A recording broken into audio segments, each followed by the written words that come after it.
And welcome back to the show. Our next guest was born into a Bronx home, embodying the opportunities provided by this great borough and the city. Now she's replaced Mark Jonai as the representative for the City Council of District 13, which includes 18 neighborhoods spanning the East Bronx, like City Island, Morris Park, Pelham Parkway. And joining us now, we are pleased to have the council member of District 13, Marjorie Velázquez. And Councilwoman, thank you so much for being with us. Thank you for having me. It's been quite a week this week. Yeah, it's been quite a week, and we'll start off with news right in your area. As we talked about some of the area that you represent, Morris Park, huge fire, and a lot of people were displaced. But talk to us about what's going on there, and give us a little rundown. Around 3 a.m., there was a massive fire. It was a 3-alarm fire, and thankfully there were no fatalities. There were some injuries, including some firefighters that were hurt on scene.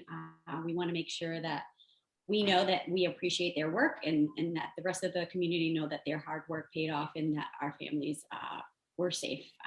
And so unfortunately, this fire did displace many families. Right now, they're staying at hotels, and we, together with the borough president, Office of Emergency Management, HPD, DOB, FDNY, NYPD, probably missing a couple of other, and the Red Cross, most importantly, and New York City Hospitality Alliance have been working together to make sure that we're attending to the residents' needs. More importantly, that we have a path for them to find permanent shelter. Yeah, and I know that you mentioned there's a school that did a good job in terms of opening their doors during this time. Yeah, the school literally opened their doors, provided meals to family, and just a space for us to just heal. And it also gave a space to Red Cross to have intake for us. And so it just, especially after, right in between the shooting happened. So it was a lot for a lot of families, and just having that space to heal. Guidance counselors were also available to the families, so that if they needed to grieve, we were there. It's always about providing that safe space. So I just really want to thank Superintendent Ed Tom, Principal Allen, the whole community, the whole school of Icon Charter 5. Yeah, a lot going on in your district, trying to walk through a few of the things, but I want you to share a little bit about the Latina Health Initiative, because this is a very special event. It is. For us, look, I am a Puerto Rican woman. I know too well the challenges, right? I'm the first person of color to be elected in the district. And so when we're talking about what we do, we take care of each other. And right now, Latinas are the highest rate of suicide, Latina high school students. So our initiative is to focus not only on making sure that they have the right mental health care, right? So we're focused on looking at funding proper mental health facilities, programs, nonprofits, but also looking at other ways that we build up the community by providing access to quality jobs, access to care. And then, for me, I am of birthing age, and me and my husband are looking forward to having a family. And so we also have to look at right now what it is for Latinas and Black and Brown women on having kids, right? And the maternal morbidity rates for us in the Bronx are the highest. And so we also are looking into how do we make sure that we have safe space, but also what's going on, right? And looking at providing the right policy, and also funding midwives, funding doulas, and bringing into the Bronx a women's health center, women's birthing center, because we have yet to have that while the other boroughs in the city do. Yeah.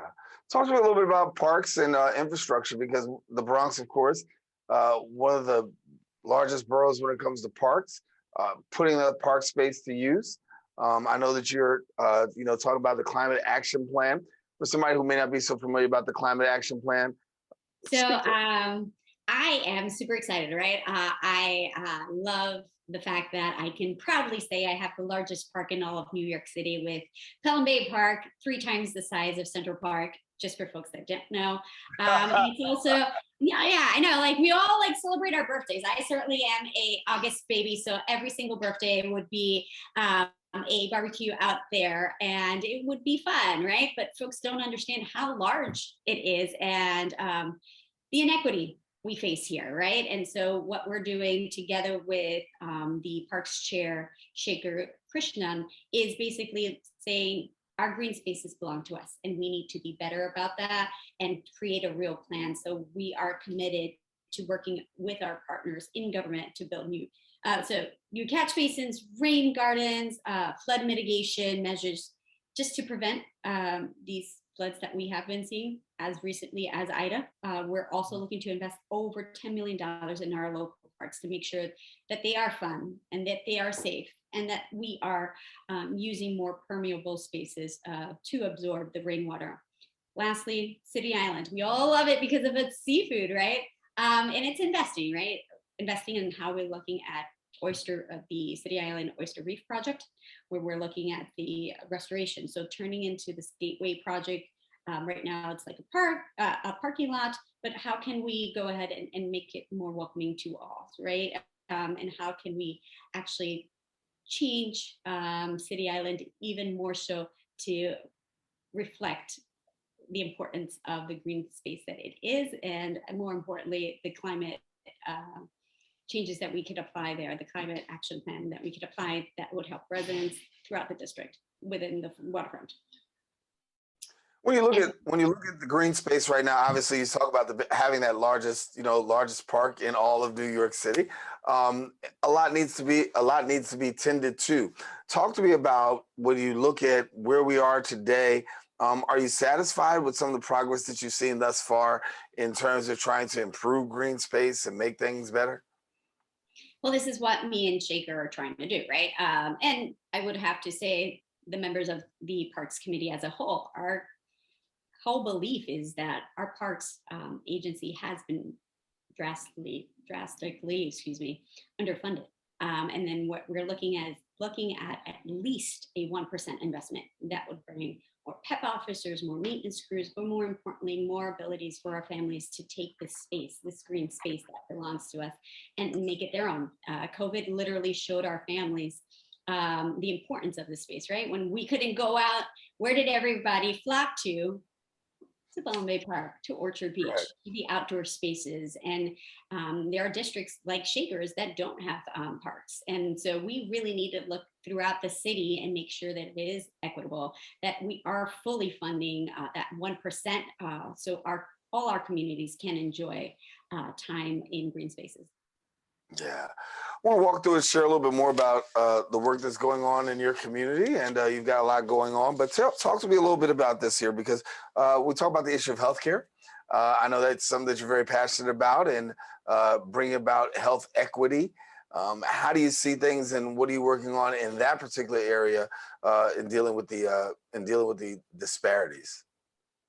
So it is working on multiple levels. So the first quarter, if you have this year, my colleagues have been teaming up with one another in different committees to make sure that we're exploring what happened during COVID. What were the responses? What were the lessons that we can learn, and how can we apply it going forward? You've had hearings after hearings focus not only on the simple stuff of like, COVID. So I did price gouging with the COVID task force chair, which is Francisco Moya, the council member in Queens. And so it is uniting those different groups. And what we did was explore what were the policies during the pandemic and what can we be better about, what were the guidelines that were there. And we found that there weren't any written guidelines. And that was challenging for us, right? Because how do we hold bad actors accountable? So those are kind of like the lessons we learned under my committee, which is consumer worker protection. But something even more forward-looking is healthcare, right? What can the hospital system do better at, right? The private and the public, uniting when it comes to purchasing, right? Uniting when it comes to storage of goods, and what the how do we roll it out into our communities? What's fair? What's equitable? And that's kind of the conversation, because we all remember what happened at Elmhurst. And that was an opportunity I had actually to work with Councilmember Moya. During the pandemic, it was making sure that Elmhurst had all the resources that they needed. And it literally was having these tough calls to make sure that we were all working together. Yeah. If you will, I know we have another program that you're working with right now, expanding the city's industrial business zone program to District 13, and share with us a little bit about that. So the industrial business zone program, what we're looking forward to is making sure that we're empowering our small businesses, right? Literally held it down for all of us, right? And how do we go back and say, thank you, right? We had so many different opportunities to thank our essential workers, but we often forget that the small businesses, the small mom and pops, were there for us too. So it is looking at initiatives. It is working with different groups to make sure that we're providing grants to families, businesses, especially small ones that were here for our communities and certainly have delivered time and time again, right? For me, one of the biggest dangers to a community is an empty storefront, right? Because we can be better. We can make sure our communities thrive, and it is investing back into our small businesses, right? So it is looking at ways that we can reduce fines and penalties by literally doing a walkthrough of the business and saying, hey, this is a potential fine, this is a potential violation. Let's work together to make sure that you address it within a timely manner. And then we can go ahead and figure it out. So that way we're actually helping our communities, right? And we're working in unison to build the community up. That's our first and foremost priority. When we're looking at what's the goals that we can do, it's looking at the bids, right? Right now, we took a vote in the council to unite 3 bids in Queens, and strengthens it, right? So that way when they're making purchases, when they're actually working on issues, they have a greater voice as a solid 3 bid that now has expanded and created to this way larger 1 bid down there. So like looking at that into our district and see what that potential looks like. And so it's a unique opportunity to really deliver. Yeah. So as we look forward to the future, talk to me a little bit about what you're working on and what can we expect coming out of District 13? Well, legislatively, we're still working on the open dining bill. We want to make sure that when we're talking about equity, right, we're going back to this word because remember, out of borough, out of mind is no longer.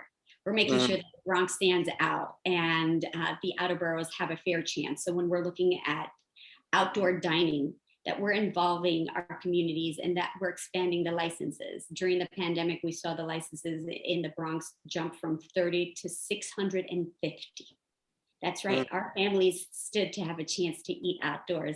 And so what we're teaming up, we're touring every single borough, we're sitting down with borough presidents and different community members, whether they're business groups or community board members, we're sitting down at the table, if you will, and talking about what works for our communities and what doesn't work for our communities. We don't want to have a one-size-fit-all approach because that usually undermines and forgets a lot of people. So here it is. This is the opportunity. So we're having a lot of fun with that, and we're looking forward to having more conversations and drafting that legislation sometime this year.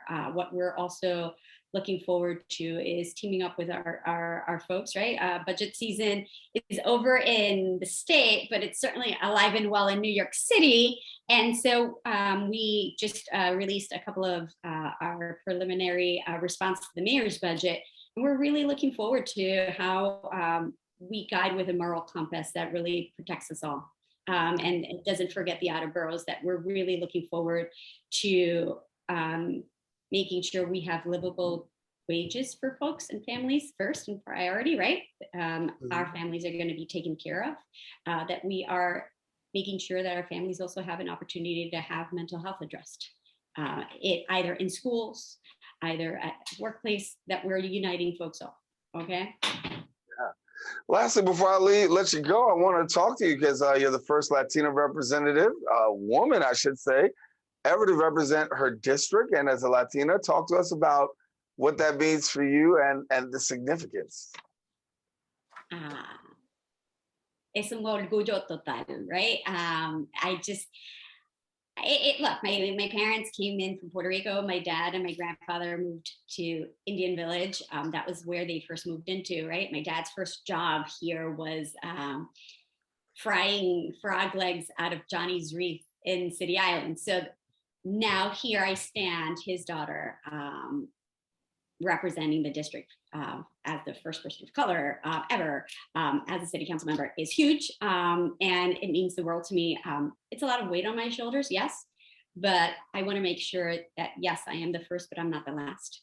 And that we are having conversations on empowerment and what does that look like within the community? And more importantly, how do we make sure that our youth is activated? How do we engage folks in our communities to believe in themselves and understand that I'm here for everyone, and more importantly, that this energy that you see here is nonstop, and it is going to make sure that we're driving home what our beliefs are, which is community first. What I saw yesterday, what I keep on seeing, is that when times are tough, my community stands tall. They open their doors. And that, you know what, I think the rest of the world needs to see leadership like that and a community like this, more importantly. Yeah. Well, Councilwoman, we're going to let you go. Thank you so much for being with us here on the Social Justice Forums, letting us know what's happening in District 13. Councilwoman Marjorie Velázquez, and we thank you so much for being with us. Thank you. Take care.